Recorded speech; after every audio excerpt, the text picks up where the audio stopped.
Əziz İlqar Mebel evi izləyiciləri, bu günlər sizə bu cür yataq dəstini təqdim edirəm. Müştərimizin evində yığdığımız yataq dəstimizdir ki, matrasıdır, bazasıdır. Bu cür divarın içinə yığılmış şkafıdır. Burada belə bir twistenti mövcuddur. Burada bu cür komodu mövcuddur.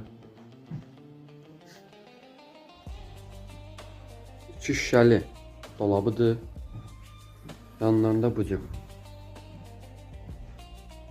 dolablardır, kiçik.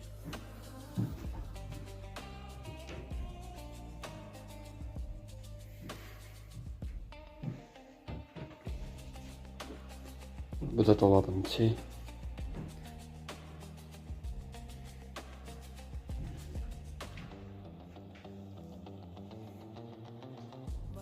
Buna fikir versəniz, membran işləmələr mövcuddur.